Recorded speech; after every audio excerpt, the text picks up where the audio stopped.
So I just want to tidy up a little bit about the Oliver Twist story. I don't want to confuse you because I'm aware that we have packed Oliver Twist into 1 week, and normally at school we do about 4 weeks on this. So we've done some speed teaching and you've done some very speedy learning. Now, when I'm doing the recap in the lessons, I talk about, Oliver was born in a workhouse in London. And then I talk about Mr. Bumble bringing him to London to go in the workhouse. So just to tidy up that little bit, basically what happens in the full version is that Oliver is born into a workhouse. And what they used to do in Victorian times, if a child was born, the baby was then taken to a nearby farm in the countryside. And London was much smaller then, and so you could get to the countryside really quickly, And so he was taken there until he was about 9 years old. And then Mr. Bumble goes back to the farm, and then he brings him back to workhouse in London. Okay, so I hope I've tidied that up a little bit. The other thing is that St. Paul's, I've said, is on the north of the river. And I don't know whether you know, but in Oliver Twist, there are 93 different locations, different parts of London mentioned in Oliver Twist. And there are actually 193 references to different parts. And some of those parts are on the north side, like Pentonville and Saffron Hill.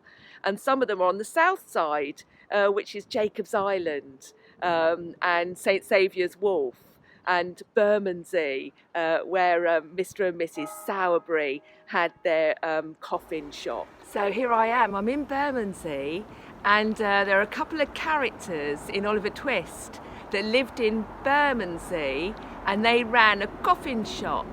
And they were the funeral directors, the undertaker, Mr. Sowerby, and his spiteful wife, Mrs. Sowerby, and also the vile Noah Claypole.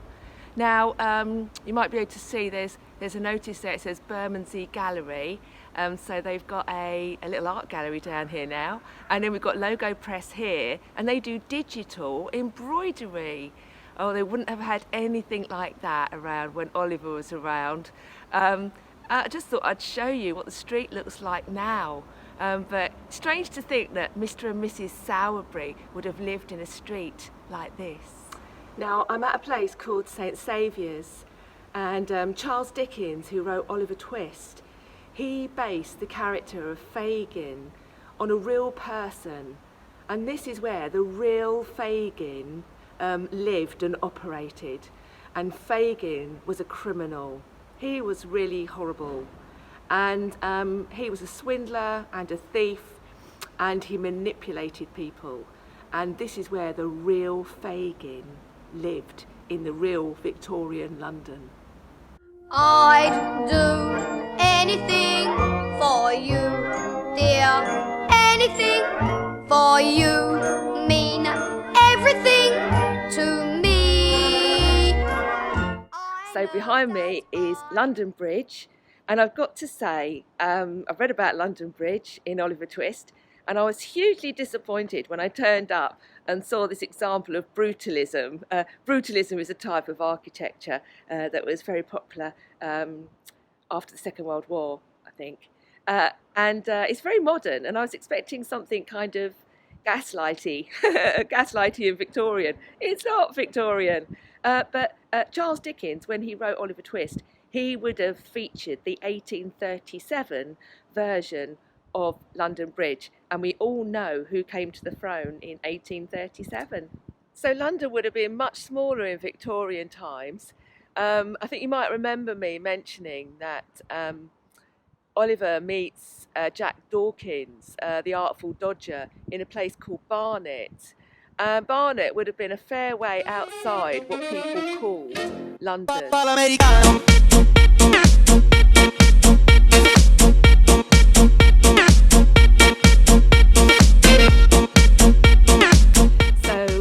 This bridge looks a little bit more like what I'm looking for. I can see some Victorian lampposts on here. This is Blackfriars Bridge. There's some nice wrought iron work underneath as well. I think we might have hit the right period here for our Oliver Twist story, because we know that Nancy meets Mr. Brownlow on London Bridge in the story. If you read it, you know, and you might have seen that bit in the film as well. Yeah, I think we've hit the jackpot here. This is much more aesthetically Victorian than London Bridge. I think London Bridge is, I don't think it is poured concrete. I think it's actually compressed stone. I'm just round the corner from St Saviour's Wharf, where Fagin, the real Fagin that Charles Dickens based his character on, lived. Now, there was nothing saintly at all about Fagin, and I'm just looking at this row of houses and warehouses behind me, and I'm just imagining what it would be like to live there. I wonder what kind of existence Oliver and those boys actually had.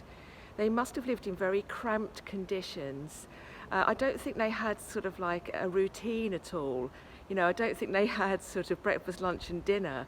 I don't think anyone cared about when they went to bed, or if they've been fed at all. So it's something to think about.